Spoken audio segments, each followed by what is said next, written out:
오늘은 마태복음 18장 21절에서 35절 말씀으로 마음으로 용서하지 아니하면이라는 제목으로 함께 말씀을 나누기를 원합니다.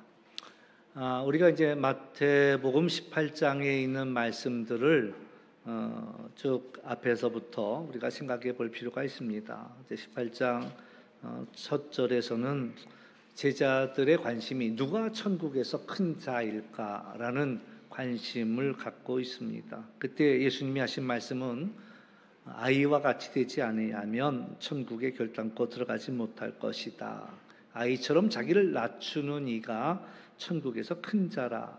또 아이를 영접하는 것이 곧 나를 영접하는 것이라 했고, 소자 하나를 실족해 하는 것은 차라리 연자 맷돌을 금옥에 매어서 바다에 빠뜨리는 것이 나을 것이다. 그런 이야기를 들려주었습니다. 그리고 이제 어린 100마리의 양 중에 한 마리라도 잃어버리면 그건 하나님의 뜻이 아니라는 거죠. 작은 자를 잃어버리는 것은 하늘에 계신 너희 아버지의 뜻이 아니다. 그래서 형제가 범죄하거든 찾아가라는 거예요. 그래서 그를 그가 돌이키면 그 사람을 얻는 것이다 라고 말씀하고 있습니다. 그를 위해서 너희가 땅에서 풀면 하늘에서도 풀리고 너희가 땅에서 매면 하늘에서도 매일 것이다 라고 말씀하시면서 두세 사람이 합심해서 이 매인 것을 풀기를 위하여 기도할 때 주님께서 함께 하시겠다라는 말씀을 주셨죠. 오늘 말씀은 또 이제 베드로가 그 이야기를 들으면서 이제 질문합니다. 우리가 용서한다면 몇 번을 용서하면 되겠습니까? 7번이면 되겠습니까? 그러니까 당시 랍비들이 가르칠 때는 3번은 참아야 한다라는 이야기를 합니다. 그러니까 3번은 용서해 줘야지. 그러니까 이제 베드로는 이제 더 쓴 거죠. 7번 용서하면 되겠습니까? 예수님의 대답은 7번이 아니라 7번씩 70번도 해야 할 것이다. 그러나 이제 예수님이 하시는 말씀은 숫자가 중요한 것이 아니라 몇 번이 중요한 것이 아니라 마음에서 용서하는 것이 무엇보다도 중요하다. 마음으로 용서하라라는 이야기를 들려주십니다. 그러면서 이제 들려주신 비유가 흔히 알려진 무자비한 종의 비유를 우리에게 들려주시지요. 천국은 마치 종들과 결산하려 하던 어떤 임금과 같다라고 이야기하면서 1만 달란트를 빚진 자를 이야기합니다. 어쩌다 이런 큰 빚을 졌는지는 모르지만 1만 달란트의 빚은 어떤 수단과 방법을 동원한다 할지라도 최선을 다한다 할지라도 도저히 갚을 수 없는 그런 빚을 이야기한답니다. 쉽게 우리가 이해를 돕는다면 한 사람이 하루 종일 일해서 받는 품삯이 1데나리온입니다. 1만 달란트는 1만 달란트는 두 번째로 하고 1달란트는 365일 1년 365일을 일하면 365데나리온이 되겠죠. 그걸 15년을 해야지만이 15년을 하루도 쉬지 않고 일하고 그걸 모아야지만이 이제 한 달란트가 됩니다. 그러면 1만 달란트는 150만 년을 일해야 모을 수 있는 그런 돈이 된다라고 이야기할 수가 있지요. 그러니까 150만 년을 어떻게 우리가 일을 해서 그 돈을 갚을 수 있겠냐? 그러니까 한마디로 갚을 수 없는 돈입니다. 그러니까 임금이 네 몸을 팔아라. 아내도 팔고 자식들도 팔고 너의 가진 소유를 다 팔아갖고 갚아라. 이렇게 이야기하지요. 그래봐야 얼마가 되겠습니까? 이 종이 엎드려 절하며 간구합니다. 다 갚겠습니다. 그러니 참아달라고 간청을 하는 거예요.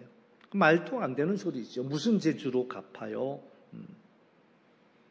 때로는 우리가 되돌릴 수 없는 일들을 행하기도 합니다. 사건과 사고를 저지르고 그 일들은 우리가 죽었다 깨나도 다시 우리의 능력으로는 되돌릴 수 없는 엄청난 일들을 죄를 범하고 악을 행하지요. 그러니까 이것을 갚을 수 없다는 것은 종도 알고 임금도 압니다. 결국 임금은 그 종을 불쌍히 여겨서 놓아 보내주며 그 빚을 탕감하지요. 은혜입니다. 말 그대로 은혜지요. 이제 오늘 나누고자 하는 이야기는 이제 이 종이 나가다가 자기에게 100데나리온 빚진 자를 만나게 됩니다. 말씀드린 대로 1데나리온은 하루 품삯입니다. 100데나리온은 100일을 일해서 모으는 돈이지요. 자기가 탕감받은 1만 달란트와 비교한다면 먼지만큼도 안 되는 그러한 푼돈입니다. 그런데 이제 입장이 바뀌었지요. 빚을 갚아야 하는 채무자에서 빚을 받을 수 있는 그러한 채권자가 되었습니다. 큰 소리 치는 거예요. 당장 빚을 갚으라고 그 목을 잡고 소리를 칩니다. 그 동료가 하소연하지요. 나를 참아달라. 내가 갚겠다라는 이야기를 합니다. 그러나 그는 허락하지 아니하고 그 빚을 갚도록 옥에 가두어 버렸다라는 것이지요. 이제 오늘 주제는 용서의 이야기입니다. 용서라는 건 참 어려운 이야기예요. 제가 지금 용서를 설교하지만 저도 솔직한 얘기로 용서라는 그것은 저에게도 쉬운 일은 아니다라는 이야기예요. 남의 이야기는 쉽습니다. 그러나 나의 이야기라면 결코 쉽지만은 않다라는 거죠. 남의 이야기면은 어렵지 않습니다. 뭐라고 해줄 수 있어요. 근데 그 이야기가 내 이야기가 된다 하면 간단하지 않습니다. 그 격언에 그런 얘기가 있어요. 그의 신을 신어보고 걸어보기 전에는 함부로 그 사람을 판단하지 말라라는 그런 이야기가 있습니다. 요즘 이상하리만큼 많은 사건과 사고가 일어나고 있습니다. 특별히 우리 선생님들 민원에 시달리는 줄을 몰랐거든요. 그 시달리던 선생님들이 마침내는 잘못된 선택을 하는 일들이 정말 쏟아져 나오고 있어요. 뿐만 아니라 묻지마 살인도 정말 뭐 기다렸다가 터지는 것처럼 동시다발적으로 여기저기서 막 터져 나오고 있습니다. 그러니까 사람들의 반응은 용서할 수 없다라는 거예요. 절대 용서해서는 안 된다라는 거예요. 만약 나라가 용서해 준다면 나라도 가만히 있지 않겠다. 이런 것들이 많은 사람들의 그런 목소리를 높이고 있습니다. 정말 쉽지 않지요. 어떻게 용서할 수가 있습니까? 이 믿음이란 무엇이냐? 우리에게 믿음이 있다면 우리는 우리가 먼저 용서받은 자라는 것을 기억해야 한다라는 것이지요. 근데 문제는 우리가 용서받은 것을 너무나 빨리 잊어버린다라는 거예요. 오늘 본문을 보면 자신이 엄청난 용서를 받고 나오는 길입니다. 그런데 자기가 받은 그 용서를 너무나 빨리 새카맣게 잊어버린 거예요. 잊어버렸으니까 그랬겠죠. 입장이 달라졌습니다. 그러니 자기가 받은 용서와 전혀 상관없는 다른 일이 돼버리고 말았다라는 거죠. 어떻게 방금 있었던 일인데 그걸 어떻게 잊지? 그런데 그런 놀라운 능력이 우리에게 있다라는 얘기입니다. 바로 직전에 있었던 일이지만 정말 잊었을까 싶은데 그렇습니다. 우리가 방금까지도 은혜를 받고도 입장이 바뀌는 순간 받았던 모든 은혜를 우리는 다 잊어버리고 맙니다. 조금 전만 해도 자기를 참아달라고 손이 발이 되도록 싹싹 빌었던 그 사실을 잊었어요. 26절에 내게 참으소서 다 갚으리이다. 그러나 그 친구가 하는 이야기도 똑같습니다. 나를 참아주소서 다 갚으리이다. 똑같이 간청해. 자기가 했던 말 똑같지 않습니까? 그런데도 전혀 기억을 못합니다. 진정한 용서는 우리가 다른 사람을 용서할 때 완성이 됩니다. 누가 용서받은 사람이냐라고 묻는다면 다른 사람을 용서하는 삶을 사는 사람이 그 사람이야말로 진정한 용서를 받은 사람, 사랑을 받아본 사람만이 사랑할 줄 압니다. 용서를 받아본 사람만이 다른 사람들을 용서할 수가 있습니다. 용서의 은혜가 어떤 것인 것을 경험했기에 이후로는 자기도 용서하는 삶을 살게 됐더라라는 이야기죠. 요한복음 8장에 보면 간음하다가 잡혀온 여인이 있습니다. 당시 간음하다가 잡히면은 그 자리에서 돌로 쳐 죽이도록 되어 있습니다. 돌에 맞아 죽을 뻔했지만 예수님이 그녀를 구원해 주었습니다. 예수님이 하시는 말씀이 나도 너를 정죄하지 않겠다. 가서 다시는 죄를 범하지 말라 말씀하시면서 이 여인을 돌려보냈습니다. 그러면 이 여인은 이후에 어떤 삶을 살았을까요? 만약 누군가 자신과 같이 음행하다 잡혀온 현장을 보게 된다면 이 여인은 돌을 드는 편에 서 있었을까요? 아니면 용서하자는 편에 서 있을까요? 오늘 임금님의 말씀은 내가 너를 불쌍히 여긴 같이 너도 내 동료를 불쌍히 여김이 마땅하지 아니하냐 이렇게 말씀하고 있습니다. 예수님께서 산상수훈에서 가르치실 때도 긍휼히 여기는 자는 복이 있나니 저희가 긍휼히 여김을 받을 것이라고 말씀했습니다. 심은 대로 거둔다라는 말씀이지요. 긍휼을 심으면 긍휼을 거두게 됩니다. 정죄를 심은 자리에서는 거둘 것이 정죄뿐이 없다라는 것이지요. 마태복음 7장 2절에서도 그렇게 말씀합니다. 너희가 비판하는 그 비판으로 너희가 비판을 받을 것이요 너희가 헤아리는 그 헤아림으로 너희가 헤아림을 받을 것이니라. 우리가 남을 판단하기 좋아한다면 이 말씀을 새겨 들어야 합니다. 하나님께서는 우리가 행한 대로 갚아주신다고 말씀하셨습니다. 마태복음 16장 27절 인자가 아버지의 영광으로 그 천사들과 함께 오리니 그때에 각 사람이 행한 대로 갚으리라. 로마서 2장 6절 하나님께서 각 사람에게 그 행한 대로 보응하시되 디모데후서 4장 14절 구리 세공업자 알렉산더가 내게 해를 많이 입혔음에 주께서 그 행한 대로 그에게 갚으시리니 요한계시록 22장 12절 보라 내가 속히 오리니 내가 줄 상이 내게 있어 각 사람에게 그가 행한 대로 갚아주리라. 용서는 마음으로 하는 것입니다. 오늘 주님께서는 너희가 각각 마음으로부터 형제를 용서하지 아니하면 그랬습니다. 용서는 횟수가 중요한 것이 아닙니다. 우리는 흔히 그러죠. 아이들이 실수할 때 내가 널 몇 번이나 용서한 줄 알아? 한번 세볼까? 그건 잊지 않았다는 거예요. 마음에서 지우지 않았다는 거예요. 그러니까 한번 세볼까? 라는 이야기를 하는 것이지요. 마음으로 용서한다라는 것은 불쌍히 여기는 마음을 이야기합니다. 임금이 그를 불쌍히 여겼어요. 그가 빚진 것은 그가 갚을 수 있는 능력 밖의 것이었습니다. 그의 몸을 팔고 심지어 아내를 팔고 자식을 다 팔아도 계산할 수 없는 어마어마한 빚이었습니다. 그거는 임금도 알고 본인도 아는 사실입니다. 그러나 그는 참아달라고 간청했어요. 내가 다 갚겠습니다. 그러니 나를 참아주소서라고 간청하였지만 임금은 그를 바라볼 때 불쌍히 여기는 마음으로 그 빚을 다 탕감하고 그를 그냥 놓아 보내주었습니다.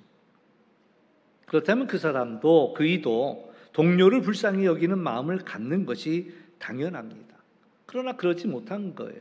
무자비했습니다. 그로 인해 그의 별명은 무자비한 종이라는 별명이 붙었습니다. 그 동료를 옥에 가두어 버렸지요. 그런데 이제 이것을 지켜보는 사람들이 있었다라는 거예요.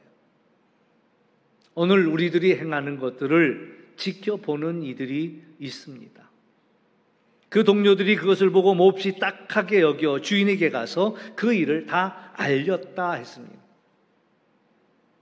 우리가 그 마음을 가지고 살지 못할 때 지켜보는 이들이 있고 그들은 가만히 있지 않았습니다.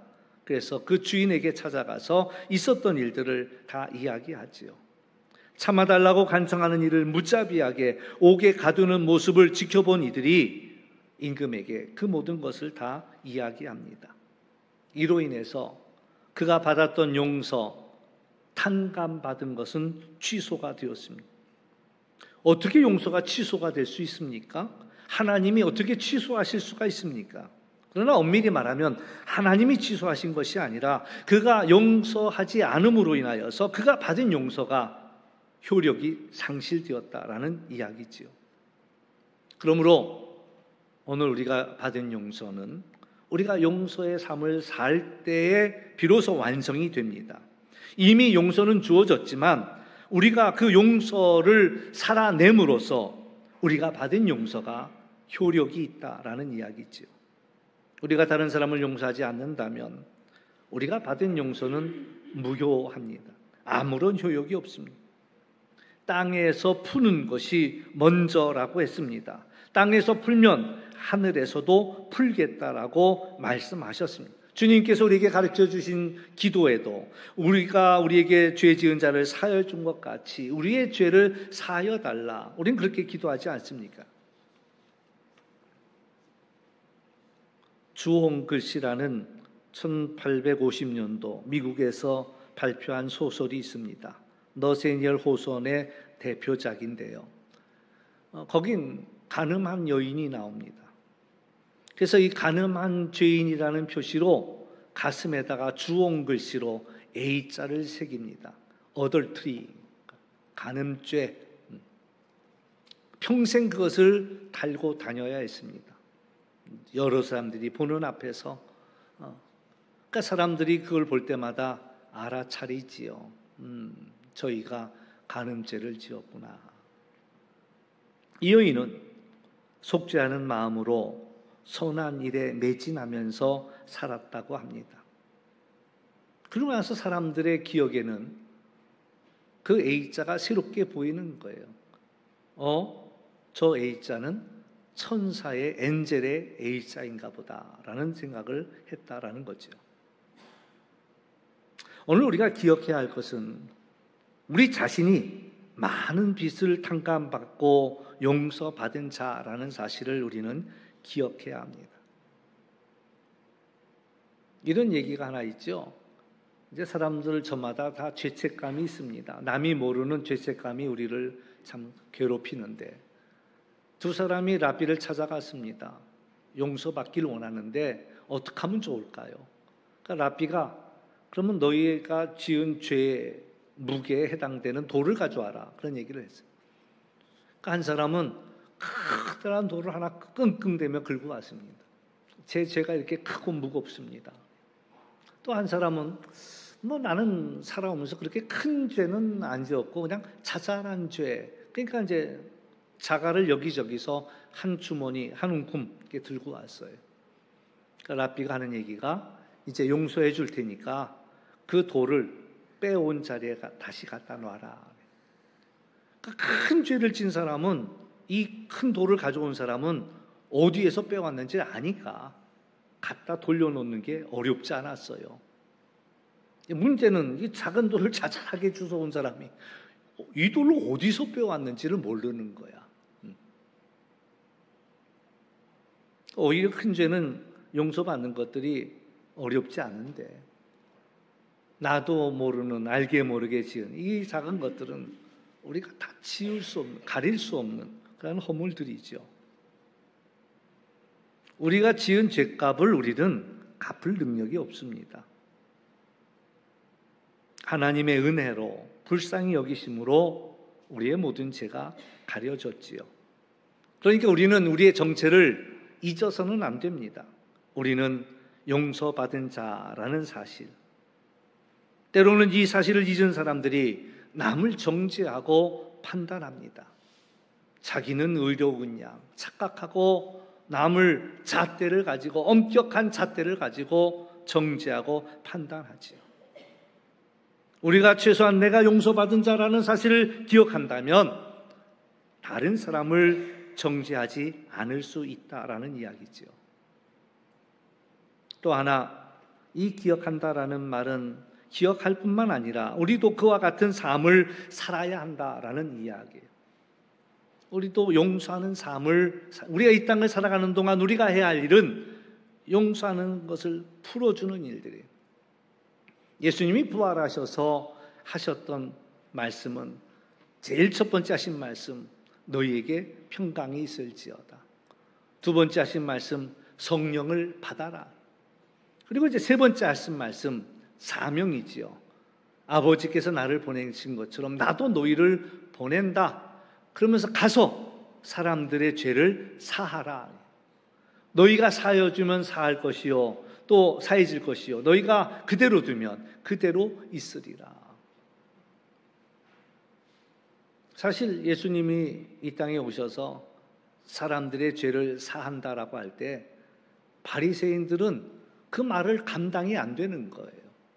막 자기 옷을 찢습니다. 참남하다고. 왜? 죄를 사하는 분은 하나님 한 분뿐인데 어떻게 감히 내가 죄를 사한다고 이야기하시는 거예요.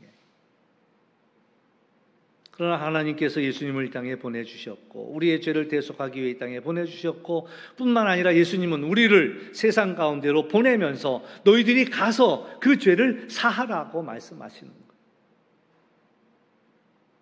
근데 그 죄를 사한다는 것은, 지난주에도 우리가 함께 그 말씀을 나눴지만, 죄라는 것은 하나님과 우리 사이를 가로막는 게 죄의 본질이거든요. 사한다라는 건 그 가려진 죄를 없애주는 것을 얘기하는 거예요. 하나님과의 관계를 회복시키는 거지요. 그러니까 예수님을 통하여서 용서를 받은 것을 믿음으로 받아들이고 하나님과의 관계를 회복하는 일들을 이야기하는 것입니다. 그러니까 우리가 용서한다라는 것은 매여 있는 것들을 서로 풀어주는, 그것을 우리가 하도록 하셨다라는 것이지요. 오늘 우리 찬양대가 아름다운 찬양을 했습니다마는 하나님은 사랑이라 해요. 하나님은 사랑이라. 하나님의 본질은 사랑이에요. 그래서 우리가 서로 사랑하는 것이 마땅하다라는 이야기를 해 주십니다. 우리는 사랑, 심지어는 원수까지도 사랑하라. 사랑이라는 꽃이 있다면, 나무가, 사랑이라는 식물이 있다면 그 꽃봉오리는 용서입니다. 용서. 사랑의 정점이 용서예요. 용서. 예수님이 십자가에 못 박히시는 그 순간에도 자기를 못 박는 무리를 향하여 기도했습니다. 당장 예수님의 손목에다 발목에다가 못을 박는 사람들도 될 수도 있겠고, 또 그 사람들은 예수님을 십자가로 몰아갔던 대제사장과 그 서기관들이 될 수도 있겠고, 아니면 예수님을 구세주로 보내주었지만 모르고 예수님을 못 박는 우리 모두가 될 수도 있겠지요. 예수님이 기도합니다. 아버지, 저들을 사하여 주옵소서. 자기들이 하는 것을 알지 못합니다. 오늘 우리는 우리가 하는 일들을 알지 못하고 때로는 예수님을 못 박지요. 그러나 예수님은 기도합니다. 저들을 사하소서. 오늘 우리는 어려운 현실을 봉착했습니다. 여러 가지 사건, 사고가 있고 우리에게 남아있는 것이라고는 정죄와 심판만 남아있습니다. 우리 사회는요, 화가 가득 차 있어요. 건드리기만 하면 금세라도 터질 것 같은 분노가 가득합니다. 용서를 찾아볼 수가 없습니다. 용서하자고 말 꺼내기도 무서워요. 그러나 우리가 기억해야 할 분명한 사실은요, 우리가 당면한 이 문제를 풀 수 있는 방법은 정죄와 심판으로 해결할 수 있는 문제가 아니라는 거예요. 그 길이 쉽지는 않지만, 어렵지만 용서만이 오늘 우리를 회복시킬 수 있다라는 거예요. 제가 용서 이야기를 하면요, 열이면 열, 백이면 백 하는 얘기가 있어요. 누구 좋으라고 용서합니까? 누구 좋으라고요? 내 두 눈에 흙이 들어가는 한이 있어도 나는 용서 못합니다. 열이면 열, 백이면 백이 다 그 얘기합니다. 근데 우리가 분명히 알아야 할 것이 하나 있습니다. 용서는 누구 좋으라고 하는 줄 아십니까? 자기 좋으라고 하는 거예요. 용서의 가장 큰 수혜자는 바로 자기 자신입니다. 왜? 용서하지 않으면 우리가 거기에 매여 있기 때문에 그렇습니다. 그 일에 매여서 한 발자국도 나아갈 수 없기 때문에 그렇습니다. 내가 그 문제로부터 자유할 수 있기 위해서는 용서해야 되고 풀어야 한다라는 얘기. 용서라는 단어는 헬러어로 아피에미라는 단어를 씁니다. 두 가지의 합성어예요. 뭐뭐로부터라는 아포라는 단어와 보내다라는 히에미라는 단어. 나로부터 떠나보내는 거예요. 잊어버리는 거예요. 완전히 떠나게 하고 해방하게 하고 멀리 보내고 놓아주는 것. 그 의미를 가지고 있습니다. 상한 감정을 떠나보내고 아픈 기억을 떠나보내는, 거기에 매여 있는 것이 아니라 놓아주는 것이에요. 용서하지 않으면 과거의 아픔과 또한 이 기억 속에 우리가 사로잡히고 매이고, 그러니 감정의 기복과 슬픔과 우울함, 과거의 시간으로 우리를 묶어두는 우리들을 풀어버리는 것이 바로 용서라는 거예요. 우리가 용서와 화해의 의미를 구별할 필요가 있습니다. 화해는 쌍방간에 이루어집니다. 그러니까 화해하는 것은 쉽지 않을 수도 있습니다. 상대방이 반응하지 않으면 어렵지요. 그러나 용서는 나 혼자 하는 작업이에요. 나한테 떠나보내게 하는 작업이에요. 나를 위해서 하는 거예요. 그러니까 화해는 천천히 하더라도 나 자신을 위해서 먼저 풀어버리는 거예요. 과거의 사건과 사고에 자유하기 위해서 우리는 놓아버리고 떠나보내고, 그것이 나를 풀어내는 방법이에요. 내 삶의 주인은 나이고 내 삶의 운전대는 내가 쥐겠다라는 거예요. 상처가, 고통이, 아픔이 나를 사로잡고 나를 휘몰아 가도록 두지 아니하고 내 삶은 내가 다스리겠다라고 선포하는 것이 용서라는 거예요. 원수 갚는 것은 하나님께 맡기라 했습니다. 원수 갚는 내게 있다라고 하나님께서 말씀하셨어요. 로마서 12장 19절 말씀, 내 사랑하는 자들아 너희가 친히 원수를 갚지 말고 하나님의 진노하심에 맡겨라. 기록되었을 때 원수 갚는 것이 내게 있으니 내가 갚으리라고 주께서 말씀하시니라. 하나님이 갚아주셔요. 그러니 하나님께 맡기고, 그러니까 믿음은 하나님께 맡기는 일이지요. 그리고 우리가 구해야 할 것은 성령의 도우심을 통해서 용서할 수 있어야 한다라는 거예요. 사랑할 수 없는 일을 사랑하는 힘을 주는 것이 성령이시고, 용서할 수 없는 일을 용서할 수 있는 힘을 주시는 분이 성령이시기에 성령님의 도우심을 구하는 거예요. 너희가 각각 마음으로부터 형제를 용서하지 아니하면 나의 하늘 아버지께서도 너희에게 이와 같이 하시리라. 용서는 몇 번 할까요? 3번 할까요? 7번 할까요? 아니면 490번 하면 되겠습니까? 횟수의 문제가 아니라 우리의 마음에서, 중심에서 그것을 떠나보냈느냐의 문제라는 것이죠. 하나님이 우리를 불쌍히 여긴과 같이 우리 형제를 불쌍히 여기는 것이 우리의 마땅한 자세라는 사실을 기억하시며, 오늘 우리에게 매여있던 모든 것들이 풀어지는 귀한 시간이 되시기를 주의 이름으로 축원합니다. 기도하겠습니다. 참 좋으신 아버지 하나님, 감사합니다. 용서하는 것은 참으로 쉽지 않습니다.